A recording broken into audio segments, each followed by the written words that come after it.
আসসালামু আলাইকুম, সবাইকে আমার চ্যানেলে স্বাগতম। আপনারা সবাই কেমন আছেন? আমি আল্লাহর রহমতে অনেক ভালো আছি। আশা করি আপনারা সবাই খুব ভালো আছেন। আজকে ফ্রাইড রাইস রান্না করছি, কিভাবে করতেছি সেটাই আমি আপনাদের সবার সাথে শেয়ার করব। আর ফ্রাইড রাইসটা খুব মজাদারক একটা খাবার, যেটা ছোট বড় সবারই কাছে খুব ভালো লাগে।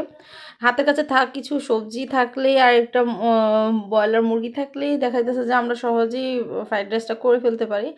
আর ঘরে কিভাবে করলে ফ্রাইড রাইসটা বেশি মজা হবে সেটি আমি আপনাদের সবার সাথে শেয়ার করব।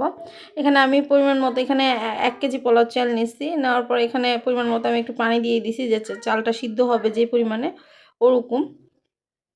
আমার তুলনামূলকভাবে পাতিলটা একটু ছোট হয়ে গেছে, আরও বড় পাতিল নেওয়া দরকার ছিল। তারপরে এখানে আমি পরিমাণ মতো পানি দিয়ে দিচ্ছি। দেওয়ার পরে এখানে যখন পানিটা উতরে আসছে, তখন আমি চালটাকে ধুয়ে সেই পানির মধ্যে দিয়ে দিচ্ছি। আর পরিমাণ মতো একটু সামান্য লবণ দিচ্ছি। লবণ দেওয়ার পরে এখানে একটু সাদা তেল মানে সয়াবিন তেলটা দিচ্ছি, যাতে চালটা একটু ঝরঝরে হয় সেজন্য। এই যে আমি পাতিলে, আমার বাসায় একটু বরবটি ছিল, গাজর ছিল, এই যে টুকিটাকি যে ধরনের সবজিগুলো ছিল, এখানে মটর সিম দিলেও অনেক মজা লাগে, যেহেতু আমার মটর সিম ছিল না। তারপরে এগুলোকে ভালো করে কষাই নিছি। নেওয়ার পরে আমি কয়েক টুকরা মুরগি ভালো করে সিদ্ধ করে রাখছিলাম ফ্রাইড রাইসে দেওয়ার জন্য। তারপরে এখানে ভালো করে যখন নাড়াচাড়া করছি, তখন সেই ব্রয়লার সিদ্ধ মুরগি যে আমি মাংসগুলোকে আলাদা করে রাখছি ওগুলো দিয়ে দিছি। আর অবশ্যই আমার কাছে মনে হয় যে ঘি দিয়ে রান্না করলে একটু বেশি ভালো লাগে। তেল দিয়ে রান্না করলে সমস্যা নেই, স্বাদ একই হবে।